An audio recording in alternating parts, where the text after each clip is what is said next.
Welcome to the radio program, the Uncreated Light Blog. I'm your host, Drake Shelton, on this July 19th, 2013. This broadcast is for the spiritual and temporal benefit of my people, the atheist-driven and socially suicidal minority, Caucasian peoples, primarily the peoples of the Southland of America, but also of the world, the white race, known in biblical chronology as the line of Japheth. This broadcast is intended to call my peoples back to their covenant obligations in the solemn league and covenant, pursuant to the royal prerogative of Yeshua HaMashiach, who, having resurrected from the dead, ascended far above all rule, authority, power, and dominion, for he must reign until he has put all his enemies under his feet, for he is the ruler of the kings of the earth. In doing so, this broadcast will expose the unforgivable treason committed against Yeshua's royal prerogative by the so-called Enlightenment and its offspring, dispensationalism, Arminianism, liberty of conscience, materialism, Darwinism, and their social applications, pluralism, integration, miscegenation, and the communist idea of rights developed out of abolition philosophy in the mid to late 19th century. I'm supposed to be having Eric Phelps on with me today. I'm waiting. There he is, right there. Hey, here I am, Drake. Sorry I'm late. Hey, Eric, you with me? All right, very good. I'm with you now. Yeah. I'm glad you made it. I was listening to your program right when you were ending right there, and I was hoping you were going to get in pretty clean, and you did. So I'm grateful you're here with me. Well, it's a pleasure to be with you too, Drake. I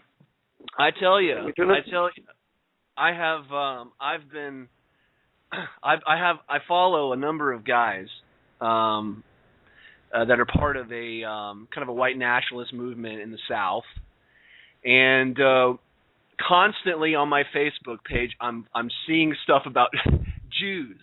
Just everything is about Jews. That's the big problem, they think. And have you ever heard of this guy, Brother Nathaniel? Oh yeah, you've heard of him. Orthodox. Yeah, the Russian Orthodox. I'm totally convinced, brother, that he's a Jesuit coadjutor, completely. Why do you think that? Is there the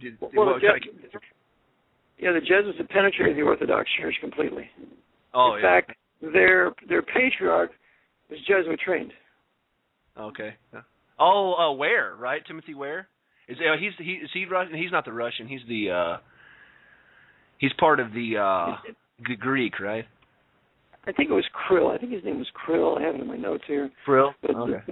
This patriarch was trained by Jesuits. So, and I have a book here on the Jesuits. They learned the Eastern Rite, so they can penetrate the Orthodox Church. And today, the Orthodox Church, the only difference between the Orthodox Church and the Roman Catholic Church is between Tweedledee and Tweedledum. Yeah. It's terrible, oppressing the people. I have a lady friend who was a missionary there, and she told me the Orthodox Church in Romania told the people that they would have to give their entire wages for the year to get him to do some prayers or whatever it was. Oh, wow. Unbelievable. Yeah, and I have a missionary friend there, Pete Heisey. He's from Romania. He told me that the leading Orthodox priest in the town there where he's at, he's the head of the occult. And he puts spells on people, and they pay, the people go to the Orthodox priest to put spells on other people. So it's unbelievable. Yeah, incredible. I want to give you a context of this guy, Brother Nathaniel. I got a clip here from one of his videos, and this is going to be foundational to the conversation that Eric and I are about to have. This is a YouTube. He has a very popular YouTube clip. I see this smothered all over my Facebook all the time, and I've had a pretty heated conversations with some friends of mine on Facebook about this guy. So I just want you to listen to a video here that he has put out on Facebook just a few weeks ago. Here it goes.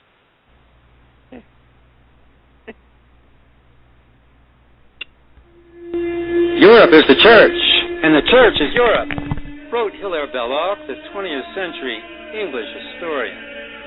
But with the dismantling of the church accomplished by the regicides of Charles I, Louis XVI, and Tsar Nicholas II, church and state no longer act as a foil against the intrigues of international Jewry. Today, Europe, once known and experienced as Christendom, wherein Jews were considered enemies of the gospel, is a secular wasteland. It's ruled instead by the synagogue, with Jews at the highest levels of economic, political, and cultural influence. Okay, so that's the substance of it. Okay, he's wanting everybody to believe that the downfall of the monarchical powers in Europe is behind, and the people behind that are the Jews. And the Protestant, what you get when you start talking to these people, you start digging into their thought process, is that behind the rise of the Jews is the Protestant Reformation. Yeah.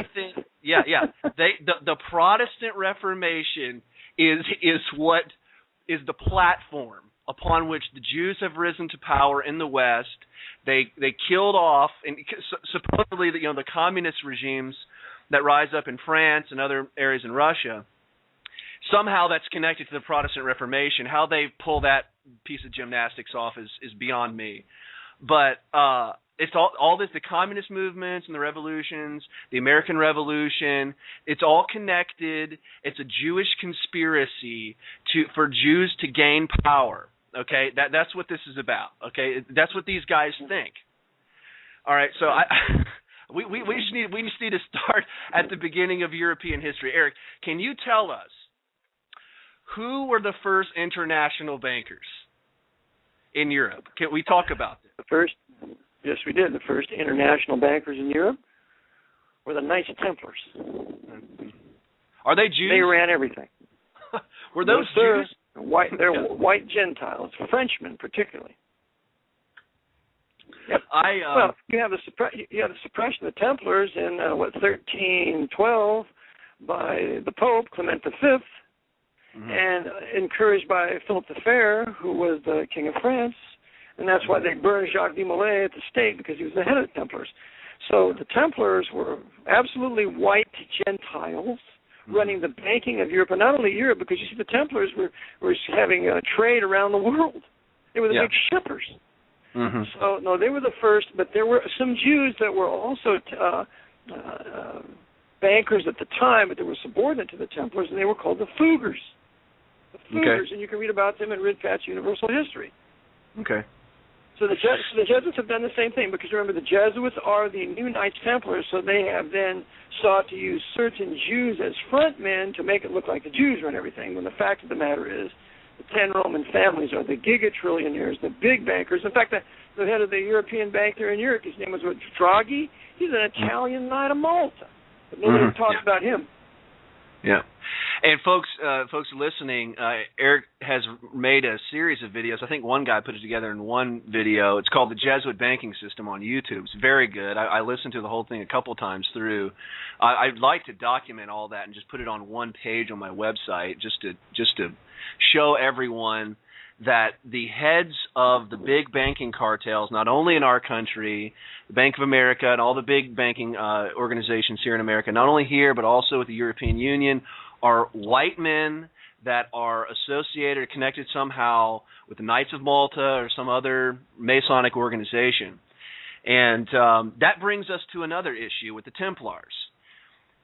It is something these men here in America, these white men who think the Jews are behind everything and the Jews are controlling everything, they correctly see some problems with the Zionist obsession with the United States military, some forms of dispensational Baptist theology, and we are led to believe that Jews are the only ones that are concerned about Zionism, but that's not true.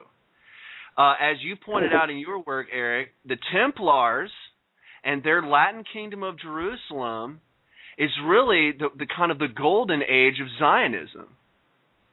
Of course, yeah. Because remember, the Templars, the Knights Templars, and the Equestrians were there too.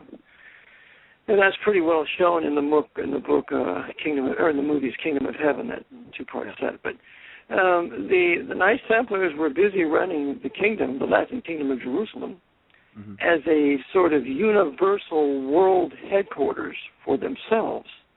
And when I believe the Lord used the Muslims to end that, because he raised up the Mamluks out of Egypt to drive out the Knights Templars in 1291. So that's the formal end of the Latin Kingdom of Jerusalem. And they were driven to Rhodes. They were driven to surrounding islands, and then ultimately it went to Malta. Hold just a second. Okay. I don't need the phone here. Hold it. What happened was the Mamluks drove them out. So then the Knights Templars ultimately went and became the Scottish Knights Templars, and then that's where you have Scottish Rite Freemasonry revived by the Jesuits. But the Jesuits then would use Napoleon to punish the Mamluks in the Battle of Egypt there in Cairo, and he would kill the entire Mamluk bodyguard of the Sultan as vengeance for what the Mamluks did when they drove out the Templars in 1291. Huh. That's the only way we can understand. That's the only way we can understand Napoleon's invasion of Egypt. Otherwise, it makes complete and total no sense at all. Yeah, absolutely. It looks like I've got another caller here. I'm going to see if they have a question. Hold on one second here. Sure. Hello, caller. Who's this? Jason from Texas. I'm just listening. Oh, you're just listening. Okay. Did you have a question for Eric or for myself? Or? Not yet. You come back to me. Okay, I'll hit one. I'll just beat you and get back to you later. Okay. All right. Sorry about that, Eric. I saw another caller there. I thought he might have a question. All right. So here's another issue, and I hear them talking about this stuff pretty frequently. The Alumbrados. I'm probably not pronouncing that properly. Who are these guys, the Alumbrados? The Alumbrados were a Spanish secret society at the time of Ignatius Loyola. And Loyola was a member of it, because remember, Loyola was also, and this is hard to find, but my former pastor found it for me, Loyola was a Spanish Templar. Okay. And so he was a Spanish Templar, he was an Alumbrados, which involved in the enlightened ones, the Illuminati, as the Jesuits would later found that in 1776. Right. And so he would begin to build this super secret society, which he first named the Knights of the Virgin Mary, and then he later changes to the Society of Jesus as a new Knights Templar for the twofold purpose of taking Jerusalem from the Saracens and for destroying the Reformation in Europe and restoring the Pope's temporal power, or his political rule of all governments over the world. That was the purpose and is the purpose of the Jesuits. Yeah. And I remember when I was a Presbyterian seminary student, Wiley's History of Protestantism was a standard issue.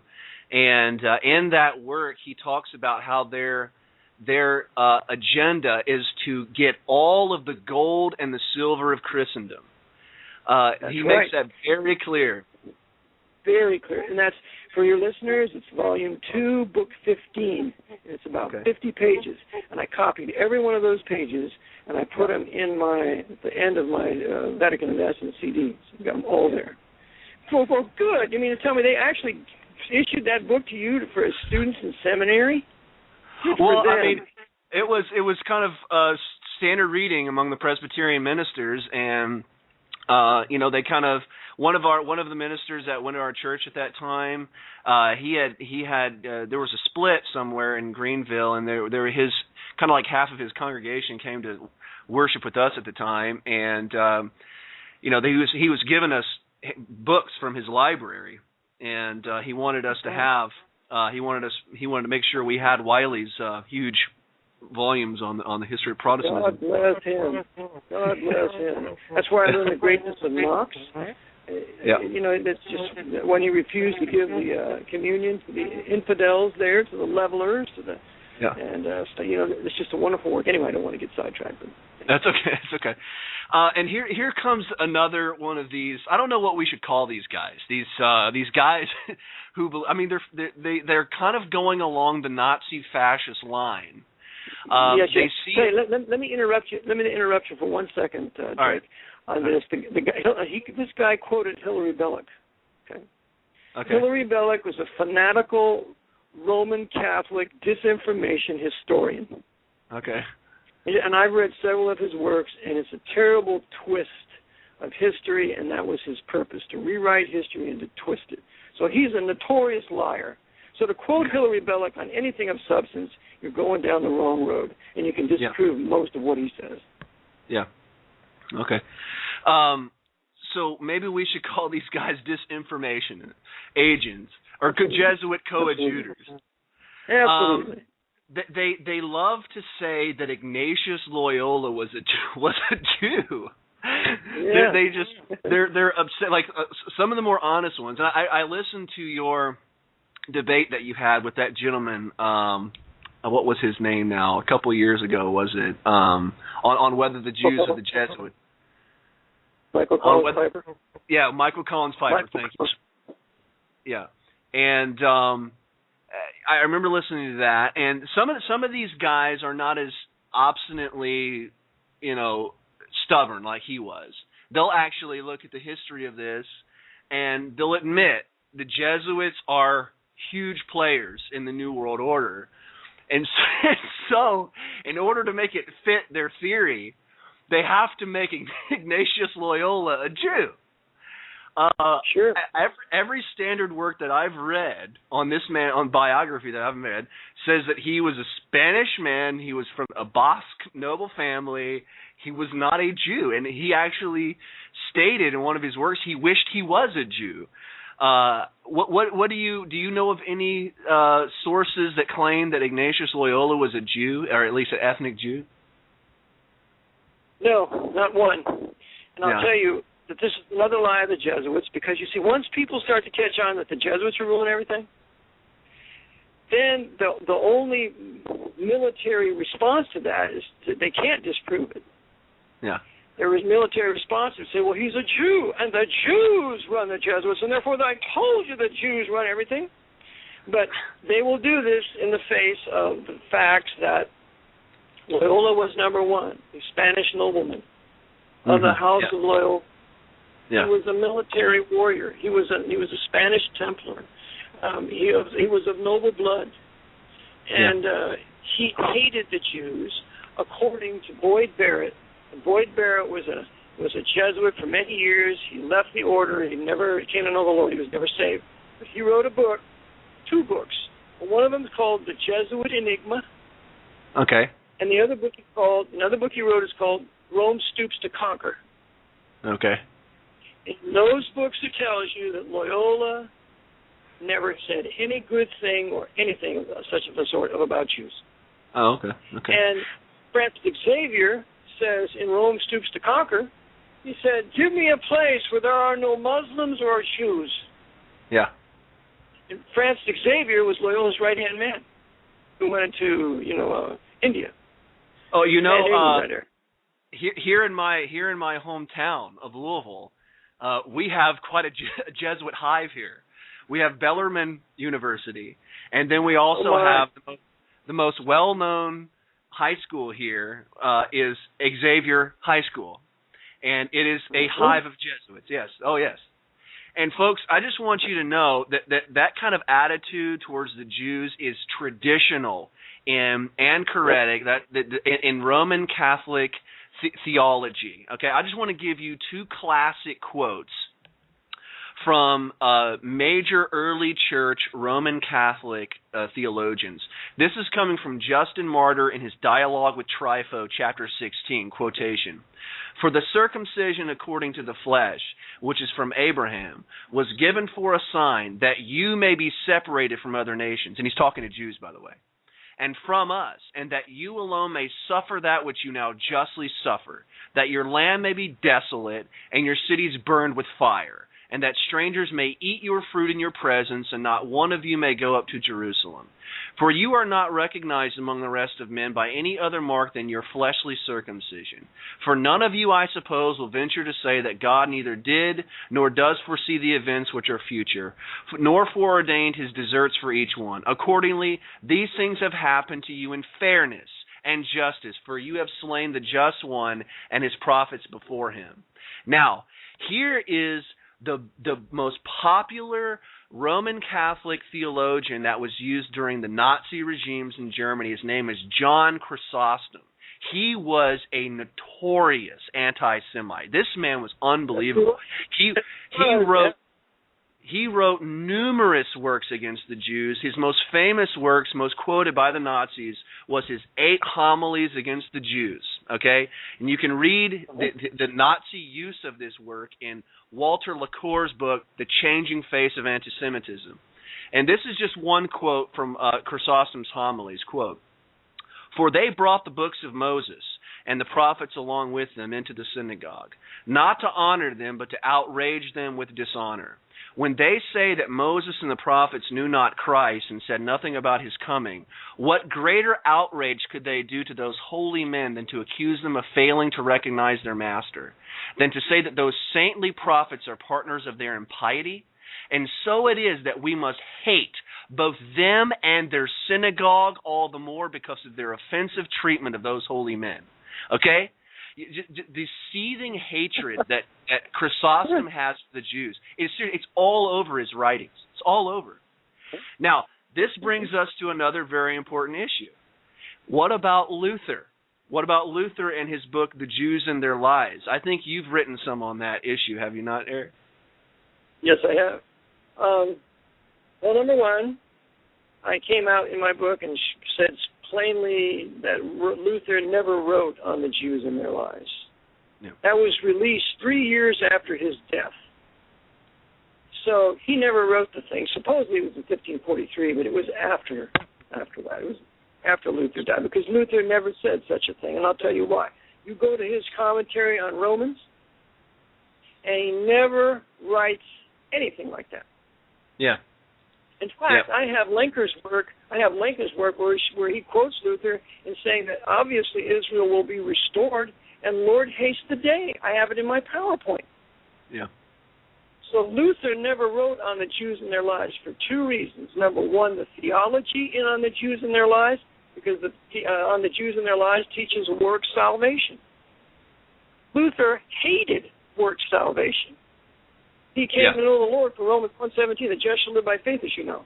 He hated anybody that said in any kind of work salvation. And that's what you see all through in the Jews and Their Lies. Yep. The second reason why you can reject it as a work of Luther is the whole language of On the Jews and Their Lies. Luther didn't have that style.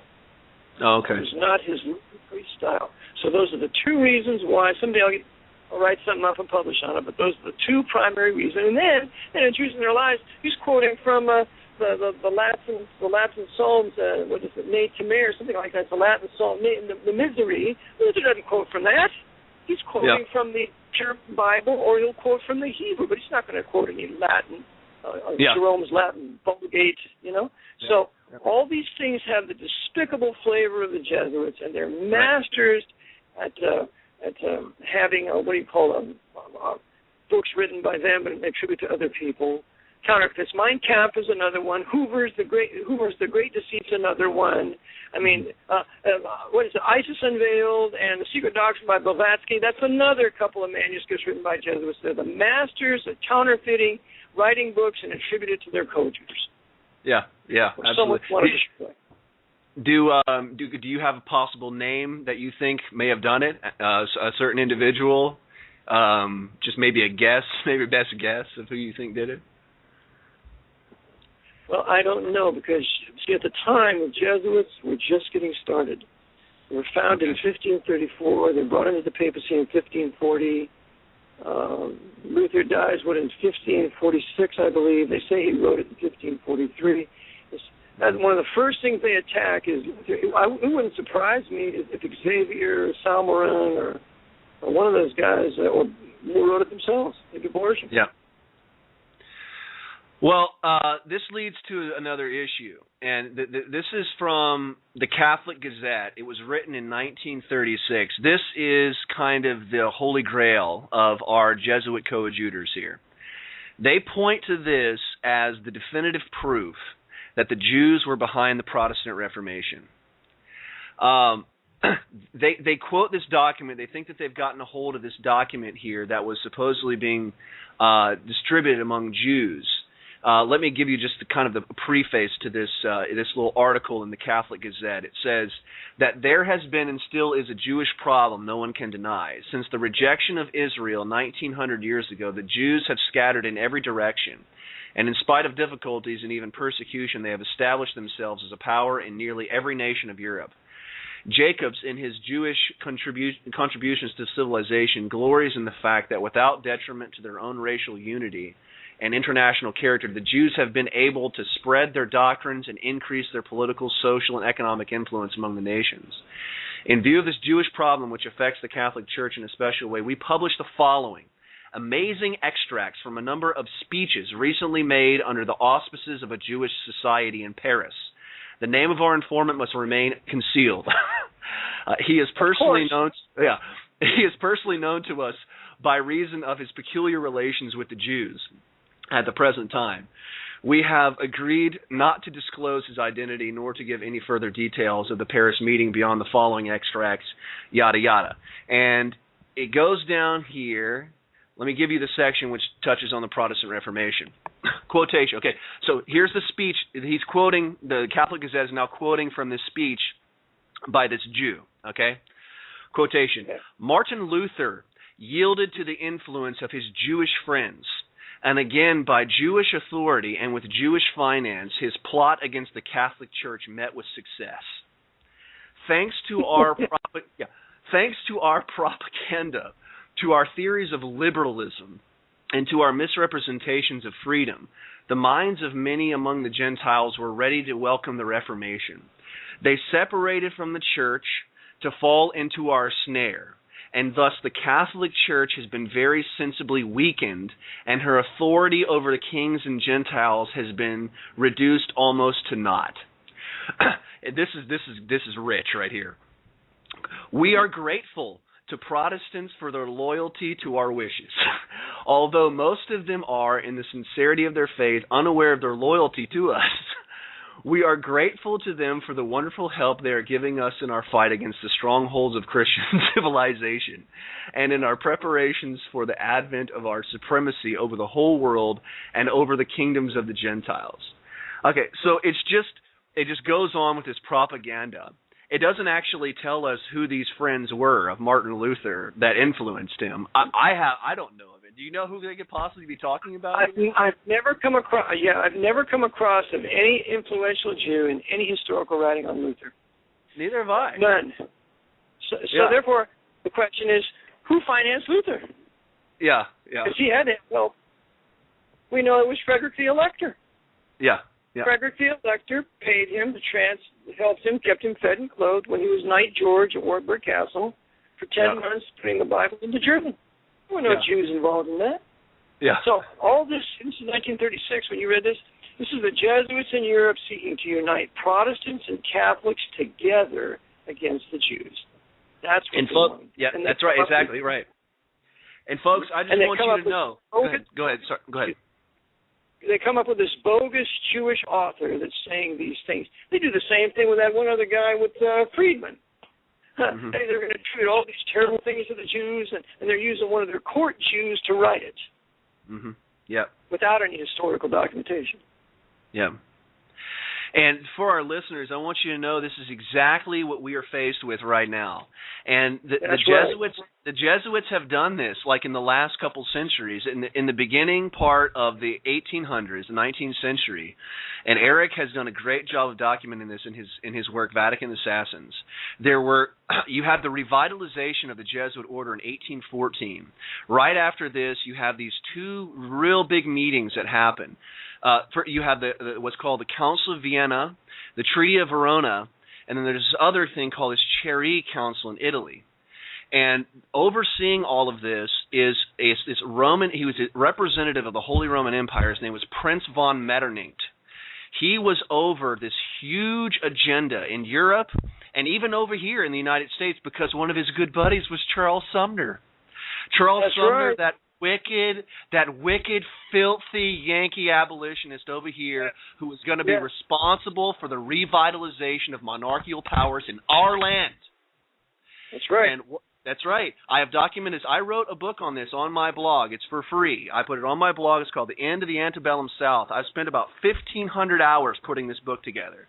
I did this all last year. Eric's book was the inspiration for me to write this book on the Antebellum South, and I connect. By the way, brother, just let me add this before I forget. Yeah. I discovered this connection between Metternich and Scumner, which I call Charles Scumner, in the library, F&M library in Lancaster, Franklin and Marshall College Library, in the basement of the books that were in, they're locked up and they're not allowed to be checked out. Yeah. You can they're part of their exhibit. And it was a 3-volume set on Metternich. So I thought, well, Lord, I wonder what this is here. I got one of the volumes down, and just in the providence of God, it turned me right there where Metternich was meeting with Charles Sumner, an American senator right there. And I said, this is the connection of the radical Red Republicans to the Congress of Vienna. That's right. Wow. That's right. So it's also right in his letters. Oh, okay. The letters of Charles Sumner, he talks about it. I've got it quoted and linked on my blog. It's on Google Books. So okay, this is the first attempt that we have here. At least one of the. I mean, obviously, the Jesuits tried to regain the Holy Roman Empire with the 30 Years' War. They failed. You have the Treaty of Westphalia in 1648, and this huge explosion of culture and progress over in Europe because of the Protestant Reformation, its influence into society. By the way, for your listeners too, Drake, before I forget this, remember, any modern history class that you take in any university, they will always tell you the beginning of the modern era is 1648 with the Peace of Westphalia. Always. That's right. Yep. Yeah, and I mean, look at the big players that come out right after this. I mean, Voltaire. I mean, my beloved Queen Bess, Queen Elizabeth. She has a golden age of her own in England with all. But with 1648 that's the real kicker all over Europe, and so we have that. They completely fail. And then, they fail with their attempts to regain powers in England with the fall of that filthy Duke of York, James II, and when William and Mary take over. And then in the 1800s, they try it again with Metternich. It's blocked here in America with the Monroe Doctrine, and then. In the 1900s, they try it again. Folks, when Hitler called his little regime over there the Third Reich, he was telling you that he was trying to continue something. You can go on Wikipedia and read this. The Third Reich was a revitalization of the Holy Roman Empire. This is not a conspiracy theory, folks. This is standard history. All right, so what? And furthermore, Drake, remember when his invasion of Russia? What does he call it? Operation Barbarossa. Oh, okay. Who's Frederick Barbarossa? He's the German crusader of the Third Crusade. Oh, wow. Wow. Yeah, absolutely. That's huge. Huge. Yeah. So what we are here involved with now, here in the 20th century, I want you to know this, listener, and I know I probably got some of you Jesuit coadjutors, and I don't want to be too derogatory with you because you're my brother. Some of you guys are in the Sons of Confederate Veterans. Some of you guys support the Confederacy. You're white men from the South. You're my brethren. I love you. Okay, you're being deceived. You're being drawn away from what you need into this deceit. You're going to be used as cannon fodder by the Jesuit order to do their bidding here in our country, and you turn away from these deceits. They are trying. We have this huge crisis. The Jesuits have made way now for the last century or more for the white nations, the white European nations of the Protestant Reformation to be completely surrounded, completely invaded with all these different foreigners coming over here with all their religions and all of their cultures and stuff. Yep. And we are sitting here, we are in panic mode. And right. We have been brought to this place where we have to do something. we can't just sit here and do something. And the Jesuits are taking full advantage of this. And what they're going to do is they're using this they're using this to unite the Protestant white men and the Catholic white men together. And they are using it to revitalize the Holy Roman Empire. That's right. That's right. Well, look at what they called it. They called it the Department of Homeland Security. Whenever you have anything talking about a homeland, it's either Nazi or communist, and the Jesuits run both Nazism and communism. Yeah. So that's going to be our Holy Office of the Inquisition, the Department of what I call Homeland Security. Yeah.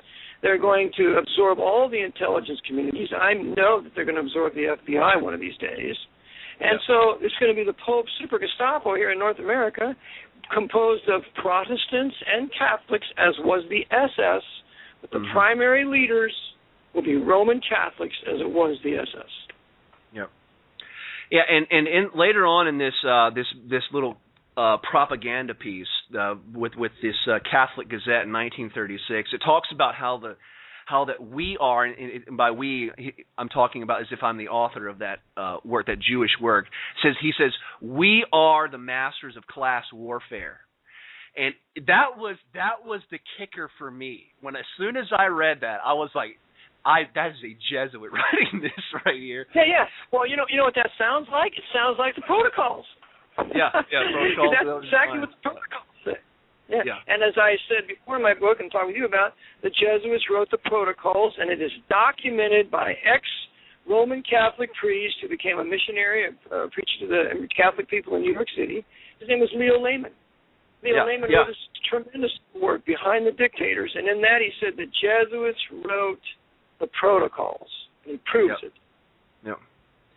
And folks, I just want to, because as Eric does, he devotes his episodes and his broadcast to white men, and I do the same thing. And I primarily devote it to my beloved Southern white men, and especially to those men who are the original stock of this land.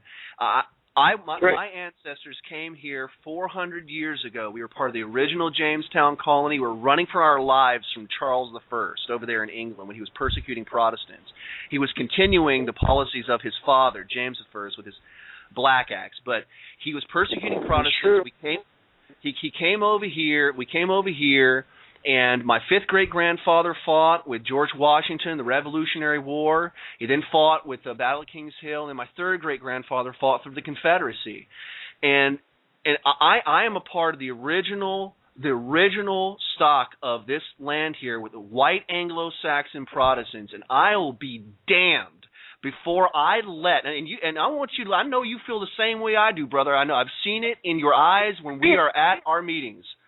We are going to be damned before we let this happen to our country. We are not going to relieve our religion, and we're not going to give over the inheritance of our fathers to all these foreigners with their gods and their religions. No, we're not doing that.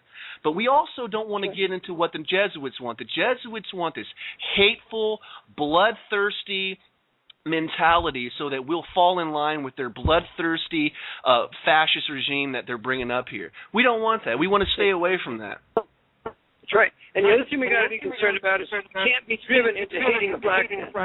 Yeah, absolutely. What we have to do is we have to hate the separation of the race in certain areas where we have our own white nation, the blacks have their own black nation. And those that want to race mix, they can continue to stay here. But we have to racially separate under nationhood, which is a biblical maxim. Yeah, I agree. Anybody that calls for racial separation today, they want to immediately tag, he's a racist, he hates black people, and the blacks don't want to racially separate, they're racist, they hate white people, and the vast majority that you hear, like Shabiz of the New Black Panthers or Farrakhan, why, of course they hate black people, because they're working for the Pope to incite a black-on-white race war. That's what they want. And I tell you, Eric, just this last week, I had a friend of mine from California. She's a Latino girl. We went to college together. And last year we were talking, and I told her, I was just looking at my blog. On June 7th was my first entry on my blog. This is when I first started to lose. I've lost about 75% of my readers over this issue. And I've started putting on my blog that there's going to be a race war here. I listened to your series, I listened to your works that you did, and I did my own research, and I wrote a number of things on this, and I became completely convinced that you're right about this. And 2 days ago, my friend from California calls me up. I haven't heard from her for a long time. She calls me up and she goes, Drake, this race war has started. She lives in Los Angeles. They had a huge riots over there in the last few days. And she's like, after the Zimmerman decision, yeah. She's like, I thought you were crazy. I thought you were racist and stuff, but you're right. This stuff is happening. I'm like, I know. Right. And I talked to a black man. I talked to a big black guy yesterday at Lancaster Bible College. I decided to go over there. It's my old where I graduated. And I wanted to go to the library where they moved the library and they built a new building. Well, I went in there and I thought, I got to see this library because that's the place of real wealth, And as I was sitting there, that's where all the nuggets of gold are. And I found what I wanted to read, but in the providence of God, there was a big black guy that came over and wanted to talk to me out of the blue. So I said, okay. So we sat and talked for a while, and I told him all this. I said, I teach in the Jesuit order. I said, they're fomenting a race war, and they want to have the majority savage blacks, which I consider 75 to 80% of the black community to be majority savage blacks, and 20 to 25% are the civil minority blacks, and many of them believe the Bible. He said, you're right. He said, I'm having a problem myself in the inner city here in Lancaster. I said, well, just know this. The Jesuits are using their agents in the black community to foment a race war in every major city in this country. And when it starts to break forth, millions of white people are going to die within the first 20, 30 days, and then the Department of Homeland Security will come out to the rescue and enslave everybody. Yep. Yeah, I remember telling this to a man last year as a black gentleman, and he was not a Bible believer, and it was pretty tall. It was pretty awful. I thought I was going to have to run for my life here. I told him these things that I believe, and he got really mad because I think he figured that I was telling the truth, but he just didn't want to have to face the reality of it. But that's the problem. Good. Excuse me. Go ahead. Well, I was going to say that's the problem with dealing with many blacks. Blacks, they want to go to fists right away. They want to fight right away. Well, if that's what you want to do, we can do that too. But see, that's never how you talk something through to a logical conclusion. And so, because they're easily excitable to violence, it's very difficult to reach them with these facts because they've been brainwashed to hate all white people. That's right. And are not thankful for the conveniences they have in North America because of white men and their inventions and Jews that aided us in our inventions that we didn't persecute. More blacks are waking up to this. I have two strong black supporters who are in their communities advocating against the new Black Panthers, against the Nation of Islam, and are calling for racial separation and the nationhood for their own black nation. So I believe this is starting to move even among the blacks now. Yeah, and I want to just a short. I don't want to go into my book on this, but I want you to know, if you're a listener and you're a black man, I have went to great pains to document for you with numerous primary sources and some secondary sources that the colony of Virginia, where my ancestors came from, which was it was like the headquarters of the South, we did everything that we possibly could to stop that damn slave trade from coming to our land. That's right. Everything we possibly could. King George shoved that thing right down our throats here. And and Thomas Jefferson in our original Constitution says he did it to start a race war here. Original Declaration. That's right. That's right. Well, it's also in the original Constitution as well. Go ahead. Sure. I know it's in the Declaration because I have it in Blake's History of Slavery and the Slave Trade. For any listening that want to get the real history of slavery and the slave trade, W.O. Blake is the classic.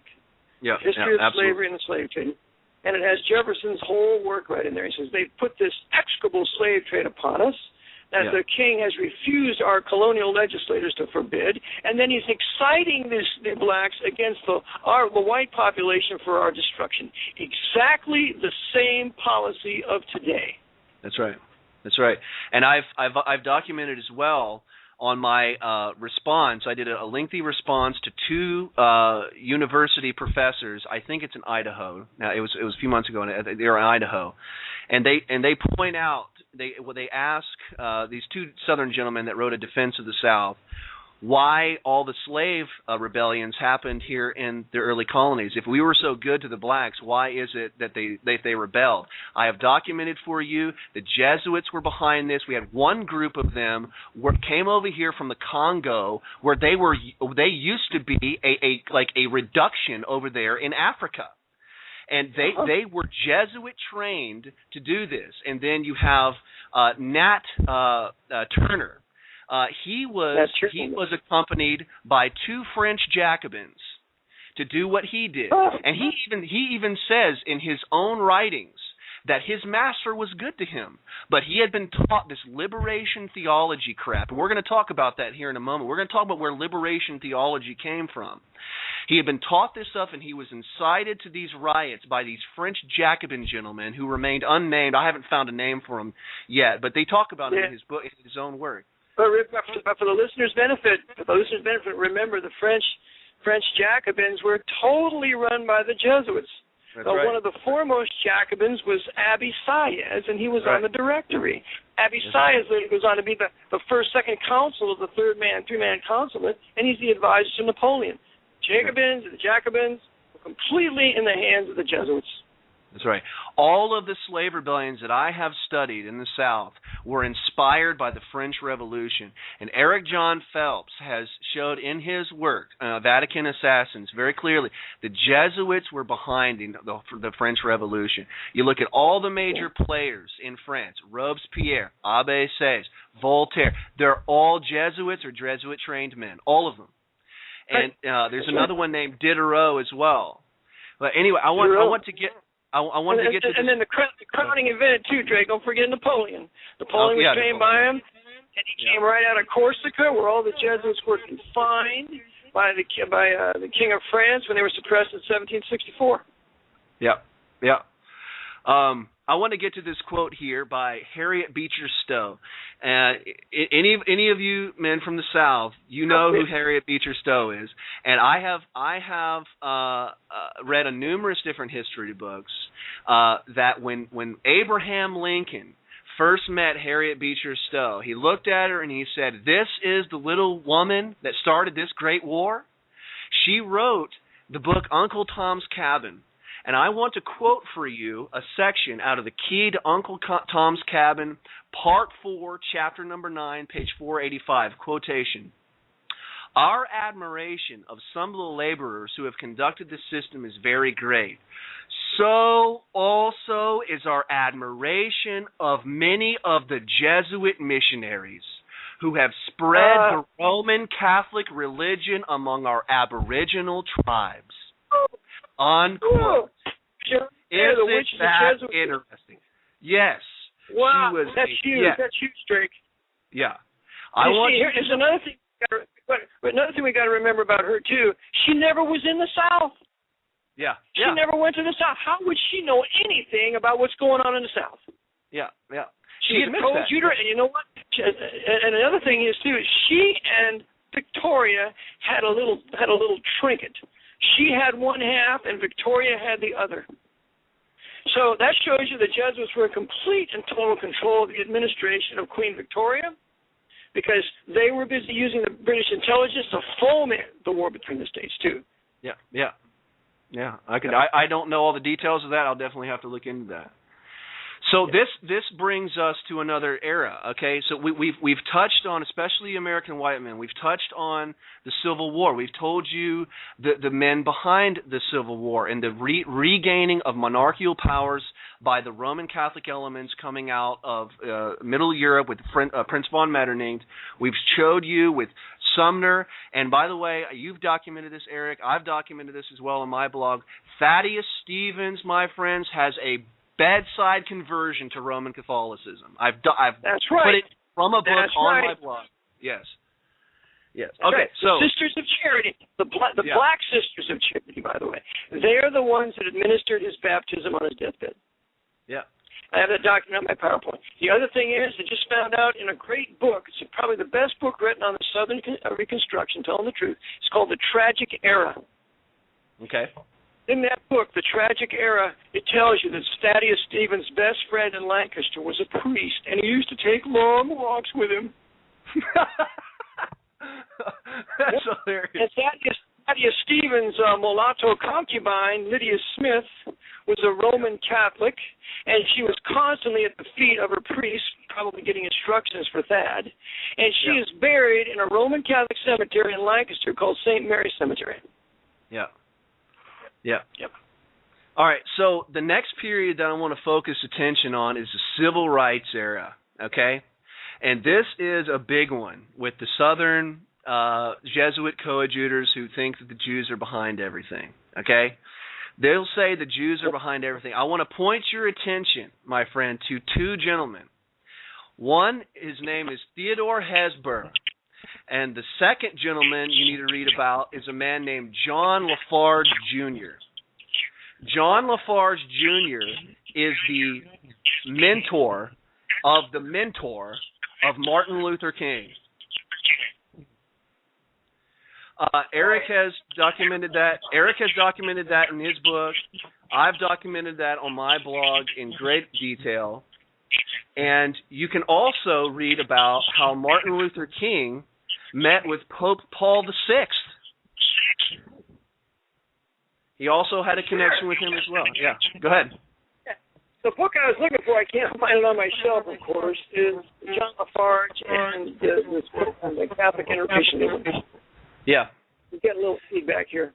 But John Lafarge, see, the Civil Rights Movement really began in the 30s. Yeah. And it began with John Lafarge, and you can get that book that he wrote about it. And Lafarge, he also is the tutor of A. Philip Randolph. Yeah, A. Philip Randolph. Philip Randolph was the head of the group, the Sleeping Car Porters, and they want full integration and the whole nine yards. Whereas in the 30s, during FDR's early administration, there was a movement among decent and respectable blacks for a Back to Africa movement. Right, yeah. FDR, advised by Edmund Walsh, Jesuit Edmund Walsh, killed it. Yeah. There can be no permitted Back to Africa movement in this country. So therefore, you have Walsh, you have John Lafarge.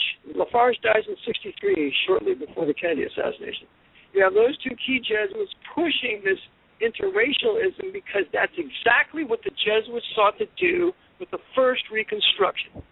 The Civil Rights Movement and all of this is nothing more than the second Reconstruction in this country. Race mix, miscegenate, amalgamate, mulattoize this country so that there will be no strong white population with a Bible in one hand and a gun in the other, led by patriotic statesmen who resist the Jesuit tyranny in their state or in Washington. Yeah. And for any listeners out, go ahead. Go ahead, sorry. Let me say, okay, go ahead. I was just going to say that sounds like a radical statement. It sounds like a radical statement, but you can read almost these very words by Dabney in his great work, The Defense of Virginia in the South. He said the policy of our conquerors is to race mix us so there will never be the resistance of righteous Virginia freemen that make our conquerors quake in their boots. Yeah. He says that we were going to be miscegenated in with this vile stream from the ferns of Africa. Africa. Those were his words. That's right. Yeah.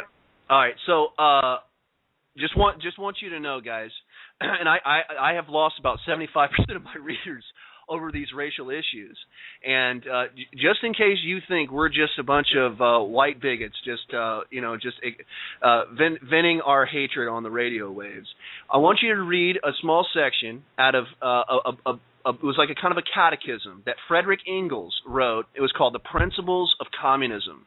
He wrote this work in 1847. I've seen some versions where it's in section 21 or some versions where it's in section 22. It's one of those two sections of that work.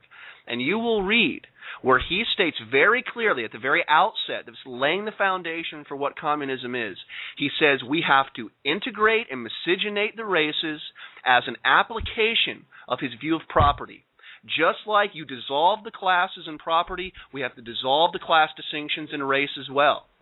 Folks, the idea that a person lives for their tribe, for their race, their religion, for their kith and kin, this is as old as man himself. This is as natural as it gets. The people who invent who invents these ideas that we shouldn't care about our race and prefer our race and prefer our own kind? The communists. Yeah. I want to mention something here, Drake. That's only for the white man. The white man cannot prefer his own kind. The white man cannot prefer his own race. The blacks are encouraged to prefer their own race, and they should.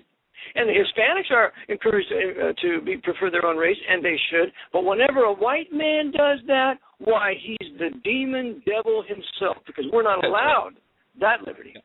Because we're the ones that resist. We're the ones that resist the Pope's white power structure. That's right. And you will find a liberal. I go to the University of Louisville and talk to college kids about this stuff, and they freak out on me. And you will it's very interesting watching the hypocrisy of this line of thinking, because when they talk to black people, when they're trying to get them agitated against whites, race is as real and existent a thing as anything, as oxygen itself. They want them to know that race exists and your race has been persecuted. But when they talk to white men who want to prefer their own race, they look at a white man, they say, race is just a convention. It doesn't really exist. It's just kind of an abstraction that we've invented in our minds. It is total hypocrisy. They don't believe what they're saying. No. And here's the proof of the pudding, Drake. If you're a white man and you ever live around black people like I have, I had a black girlfriend when I was in high school. I used to go to Parchester Village, which is all black, next to my all-white Montalban Manor. I know what it's like living around black people, and race to them is number one. Yeah. That's exactly right. Exactly right. And to the white liberals, they know that, and they know that they have to appeal to that priority that they have in their communities. So this brings us to another important thing. Who are the people that create all of this liberation theology? Eric has written so much about this. Eric, can you give us kind of a synopsis of the Jesuit order in South America and how they fought against the Portuguese and the Spanish? Oh, okay. You mean in the 1700s? That time? Yes. Yeah. Okay, well, just remember the Jesuits had their 59 reductions in what we would call Brazil today and Paraguay. And it encompassed 300,000 Guarani Indian slaves. In fact, my former student in my class, he's a professor on Brazilian history, especially pertaining to the reductions.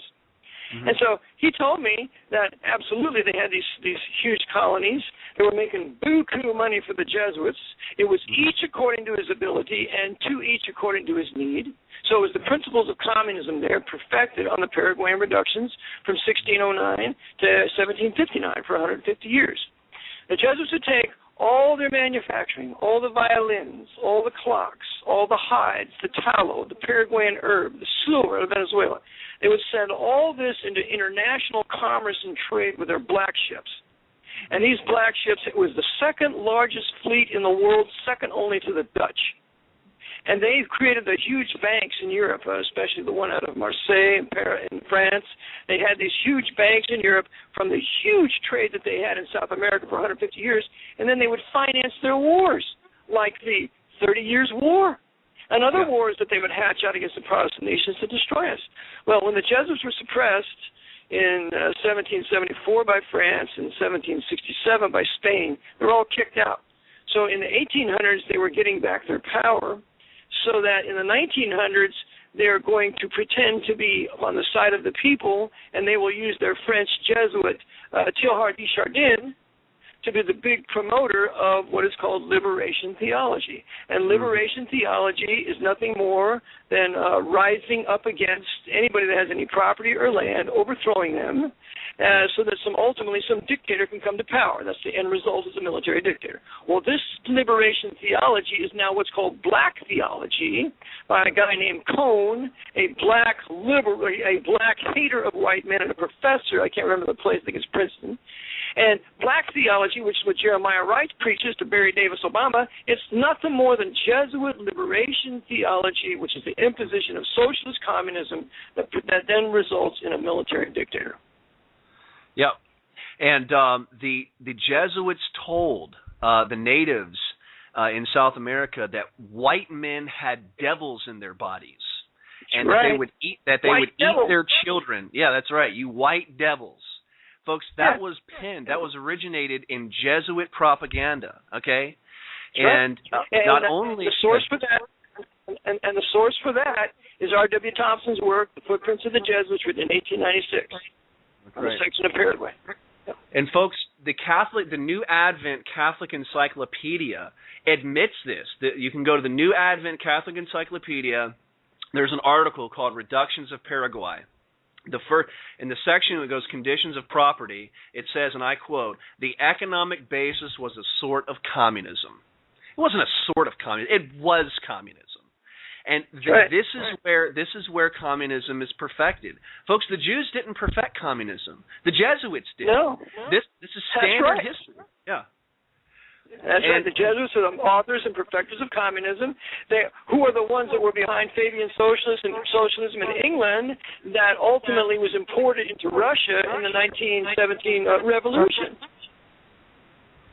The Jesuits. The Jesuits. And they named Fabian socialism after a Roman general. Yeah. And this is nothing new, really, in the history of Roman Catholicism. Thomas Aquinas writes about it in his Summa Theologica. Thomas More writes about it in his book Utopia.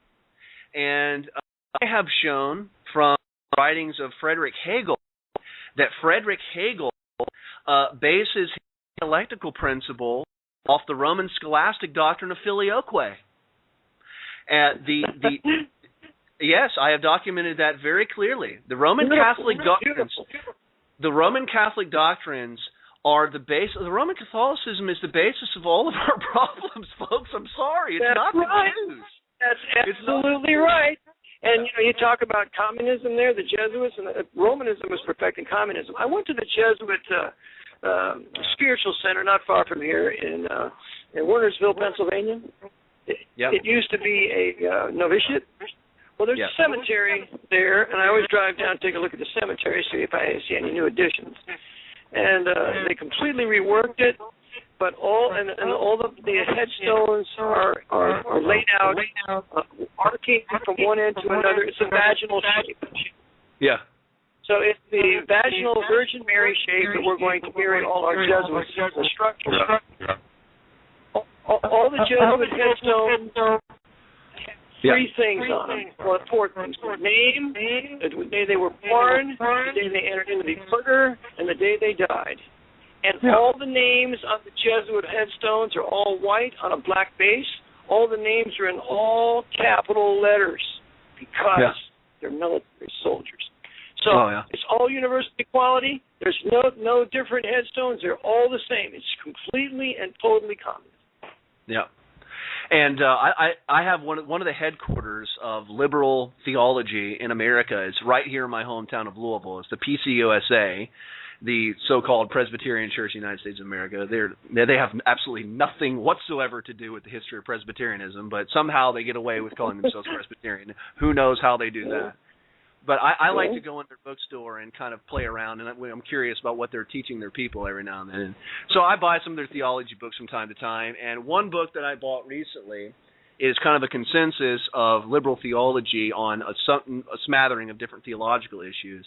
And I keep running into this, quote, this guy here, his name is Gustavo Gutierrez, okay?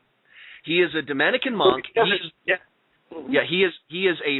is like the master liberation theologian right now, okay? And he was trained by a Jesuit named Henry de Lubac. That's L-U-B-A-C. He was a French Jesuit.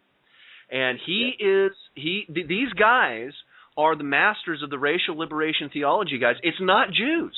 They're not Jews. They're Jesuit and Roman Catholic Jesuit-trained monks within the Roman Catholic Church who are behind all this. And this is quite fascinating. If you study the history of South America, we've given you kind of a small synopsis. Where did our recent Pope came from? Okay, where did he come from? He came from South America. And if you know anything about the Falklands War, he was an advisor to some military general down there during the Falklands War, and the Prime Minister of England at the time was good old Margaret Thatcher. She tried to kill this guy during the Falklands War. What happens to Margaret Thatcher, folks, 3 weeks after our recent Pope is inaugurated? She's dead. 3 weeks after Pope Francis comes into his reign, his arch enemy in England dies. Don't you think I think that's more than a coincidence. What do you think about that? Well, it's no coincidence because we have to remember that the Jesuits run British intelligence. Yeah. And it's the intelligence communities that run the governments of all the worlds, of the government that they're over. The intelligence community runs it. They're all dovetailed together at the top, at the Vatican, as they're overseen by the Knights of Malta and the High Jesuits. Yeah. Another issue. I want to add this. I want to add this before I forget this one too. Is that because you're a son of the Southern Patriots, the Southern White Protestant Patriots, I would suggest as a remedy for your listeners who are also Southern white men, is that you start your own Sons of the Confederate South against Rome. Okay. Yep. That's a good I'll be idea. happy to speak for you anytime you want me. All right, very good. Very good. And here's just one. We want to make sure. I want to make sure I don't leave any of you guys anywhere to run. Okay. I want to give you no caves to hide in. I want to give you no shade whatsoever. You're going to have to face the glaring sun of truth here. So we need to deal with Freemasonry as well, because Freemasonry is another kind of issue where they think the Jews run the Freemasonry as well. Okay, we need to get in behind the history of Freemasonry, and isn't the Golden Revolution of 1688 kind of behind this, Eric? Not that I know of. It may have participated, but we have to remember. The Jesuits get kicked out of England with the war. When William of Orange comes into England, they tried to regain power in England even after they lost to William of Orange. And so, in order to regain power in England, go ahead. Yeah. You have the Glorious Revolution of 1688. Not one drop of blood was shed. You have James II being driven out. Thank God. My only regret is that his daughter, who was married to William, didn't have him executed. He actually let him escape to France. But nonetheless, you have William of Orange in 1689 coming down. He takes the throne, and on the ships that come down, it's on the flags of the ships, the Protestant Reformation and the liberties of the English people. That's all written on the flags, on the sails of those ships. So he comes in, he's crowned king, and in 1690, the Jesuits try to attack again. 1 year later, it's called the Battle of the Boyne. James II is driven out. He never comes back. He goes to France. And the Jesuits then decide to contrive to take back the throne, because the Stuarts now are going to be barred from the throne because of their Catholic design of overthrowing the Protestant liberties there. And I think in 1701 they're forever banned. And so the Jesuits in the early 1700s, by 1724, 25, they write every degree of Scottish Rite Freemasonry from 1 to 25 in the College of Clermont in Paris, France, where they train their Jesuit, Jacob, and Robespierre. Yeah. So they're busy writing Scottish Rite, and so the Jesuits now are going to call upon what's left of the Scottish Templars that are living in Scotland and have Rosslyn Castle to join with them. So they're going to join up with them. And then when the Jesuits are suppressed by the Pope in 1773, Frederick the Great protects them in Prussia, and they go to Silesia, which will be the heart of the concentration camp system in Poland later, Auschwitz, Silesia. And while the Jesuits are there under Frederick the Great, they're going to write the last 8 degrees of Scottish Rite there in Prussia. So the Jesuits wrote every rite of the order of the craft, and you can see this in the rite of Hiram Abiff. You can see it in their use of the term IHS. I have David Bernard's great work, Light on Masonry. He shows you that they're using IHS in their rites with strictly Jesuit. Mm-hmm. And you got to understand, folks, it's right when they are suppressed. That's when the big esoteric group starts to be created, the Illuminati. And who do we have as the creator of the Illuminati? Not a Jew, a professional Roman Catholic named Adam Weishaupt. He wasn't just a Catholic layman or something who just liked some philosophy. He was a professional. He was a professor of canon law. Okay, and he was Jesuit trained. That's right. And he models the Illuminati after the Jesuit order. There's 4 degrees. There's 4 degrees of the Illuminists. There's 4 degrees in the Jesuits generally. Yeah. And when they take their 4th vow, the 4th vow, that's the bloody oath of the Jesuits. Yeah. So, folks, the Masonic Lodge. I'm very familiar with the Templar Rite. I did a huge presentation when I was in college on Freemasonry. It was such a blast. It wasn't even like doing homework, and I did my section on the Templar Rite and the Scottish Freemasonry. I can't remember. Do they have an order? Is there a Knights of Malta order within Freemasonry as well? Is there like a degree? That's one of their rights. Mm-hmm. Yeah. So we have within the Masonic Lodge, and it's Templarism. Freemasonry is just Templarism, folks. It's just a revivalism. Albert Pike says that very thing in his Morals and Dogma. Yeah. It's Templarism.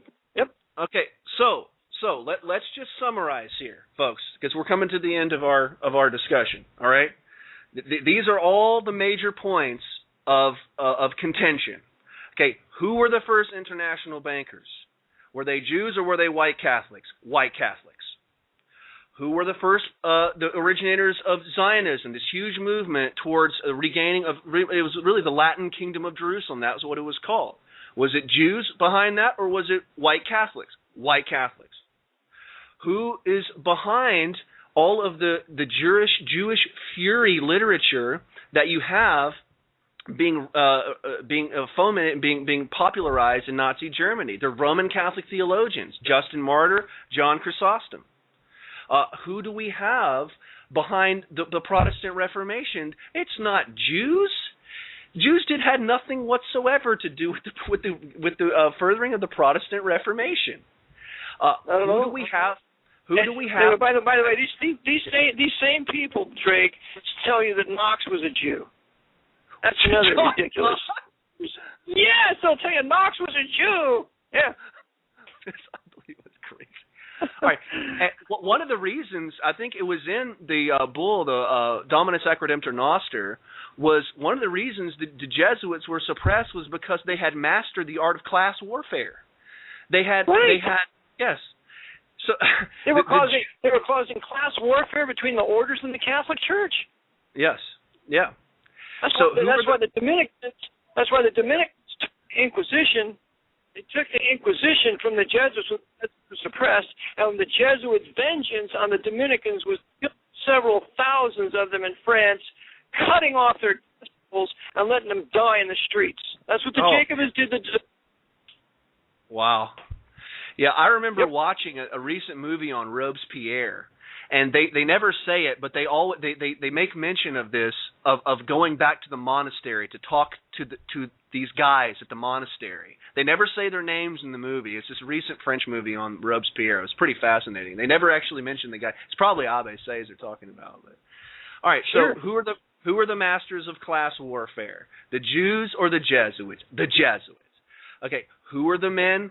What was the driving influence behind the Civil War? Was it Jews? No, it was the Roman Catholic Holy Roman Empire representative. His name was Prince von Metternich. There's 3 major documents or 3 major events you want to look at. You want to look at the Treaty of Verona, the Council of Vienna, and the Cherry Council. Okay, and Charles Sumner. Go ahead. Council of Vienna is 1814, 1815. Then you have the Secret Treaty of Verona, 1822. Then you have the Monroe Doctrine of 1823, and then you have the secret treaty, the overhearing of what the Jesuit general was talking with their assistants. You have that in 1825. Yeah. Okay. So that is what is behind our invasion down here, my southern brethren. Okay, and who was behind the uncivil rights legislation? One of the main players on he was one of the main guys on the committee was a man named Theodore Hesborough. Okay, you need to look into him. The other guy who is behind the theology and the thinking of Martin Luther King, a Jesuit named John Lafarge Jr., who created communism. The Jesuits, not the Jews, who created racial liberation theology. The Jesuits. Ignatius Loyola was not a Jew. Ignatius Loyola was a Spanish Roman Catholic. He was not a Jew. He was and who is behind Freemasonry? Very clearly, it's the Templarism of the Roman Catholic Church and the revived Templars, the Jesuit order. Okay, we've left you nowhere to run, my friend. We left you nowhere to go. So, I thank you, Eric. Do you have anything else you want to say on the broadcast here?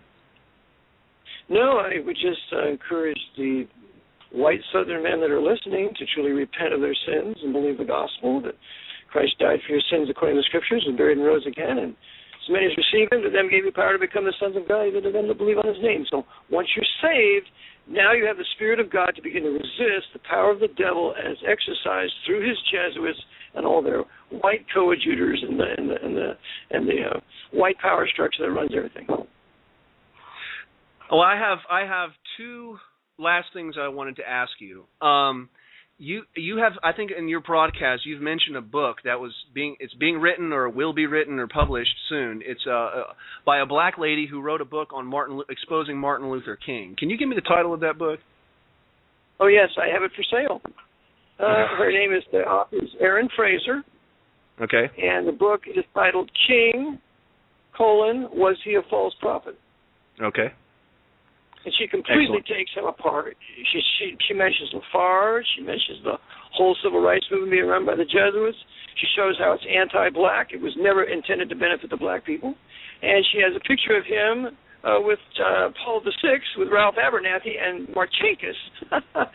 They're in the same picture when they went to the Vatican. So, and remember, Michael King, that was his real name. He never changed his name to Martin Luther King. It was Michael King.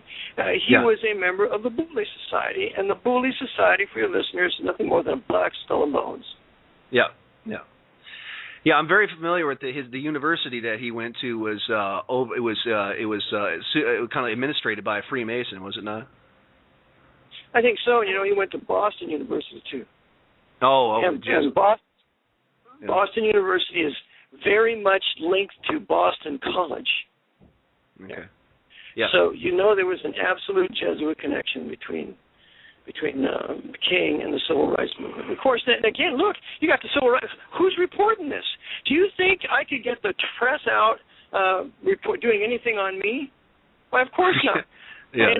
Henry Robinson Luce, the Knight of Malta, in control of Time Life, and you had Frank Shakespeare, who was the head of CBS, both of them Knights of Malta. They gave him all kinds of press when this march to Washington, in 1962, early 63. He had the Pope's press behind it. The other question that I had, and it takes me so long to read through your book because I want to spend so much time and gather everything. Every chapter I read in your book is mind blowing. I have to I can't just leave the chapter without digging everything out of it. So I haven't really gotten to this point yet, and I wanted to see if you could maybe throw a couple things here at me. You are, and I can see it happening in global affairs, but I would really like to have a quote for some friends of mine on the issue of the Sino-Soviet Muslim invasion and the Russian invasion that we have here. Is there any books that actually document where somebody states that there is an intention for this to happen, or is this a deduction that you have from a number of global events that have happened? I don't have. The only statement that I have is from the Chinese with their intention to invade. Because when they were practicing in the Straits of Formosa, someone had accosted them. It was reported, I think, in the British press. And they said, "What are you doing this for?" And some of the men they interviewed said, "We were preparing for the invasion of America." What was it called? What was it? Was a parade? No. It was a military operation, a naval operation in the Straits of Formosa. South China Sea, something around there. Okay. And they were practicing for their naval practice for invasion. Okay. And someone was questioned by them, and they said, well, we're preparing for the invasion of North America. I mean, in China right now, they teach Australia as New China. They're going to invade Australia, too. Yeah. They're going to take New Zealand, Australia. They're going to take the whole Pacific Rim, and when they're done doing that, then they'll come over to the West Coast here, as the Japanese intended to do, but never carried it out because the Jesuits didn't want them to succeed. But the Jesuits want the Chinese to succeed, so they will successfully land on the West Coast. I thought I listened to an interview. Go ahead, sorry. One more thing. There's never been a division between Communist China and Communist Russia. Never. They've always worked together. Oh, okay. Yeah, I don't know of any fights they've had anytime soon. Never. Yeah. I know another interview that you have done, I thought I remember you quoting a book on this about Cuba being used as a platform or kind of a gateway into North America. Did I hear that right? Yeah, that's correct. I mentioned that Cuba is to be a staging base because that was one of the designs of Operation Northwoods. Oh, yeah, that's right. To send an aircraft over there to pretend it got shot down by Cuba and then to supposedly foment a war. That was just poppycock. It was the purpose of closing off Cuba, so that it could then be isolated from Americans, so that it could be prepared for a staging base into North America. And that's why they have some large ports there, because they're going to need these ports when the attack comes from Senegal and Mauritania. And by the way, the ports in those African countries are owned and controlled by the Chinese. Just like Panama Canal is controlled by the Chinese. So when they come in, a huge sweeping attack from Africa and then up through the Panama Canal, Cuba will be a staging base. They got all kinds of weapons there to load up. And I maintain they have an underground corridor from Cuba to Miami, and they'll be showing up just immediately, coming up there through some underground tunnels that they've built, and it'll be a huge surprise invasion because the press will not report it here, just like they were involved in the invasion of Hawaii with the Pearl Harbor. The press was involved in that, keeping that a surprise. Yep. Wow.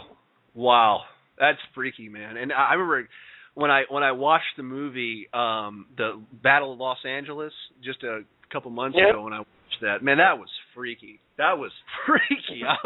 It just was just so realistic. Have you heard about that new robot that they've released recently, the Atlas robot? Yeah. Just this Starbuck, month. I think Starbuck makes it. Yeah. Yeah, up in Boston Dynamics. It is a fully functional Terminator. I couldn't believe it. I couldn't believe my eyes when I was looking at it. Unbelievable. Oh, yeah. Unbelievable. Right. The Terminator is a real deal. Not all the super things that was in Schwarzenegger's movie, but they have the real deal going. And what better thing to do to send Terminators in to kill people, and then you don't have to risk your soldiers. Exactly. They have no will. All right, well, it's been a pleasure, Eric. Thank you so much for coming on. We're going to have you again, okay? My pleasure, Drake, and Lord bless your listeners, too. All right, thanks. Have a good one. God bless. Bye.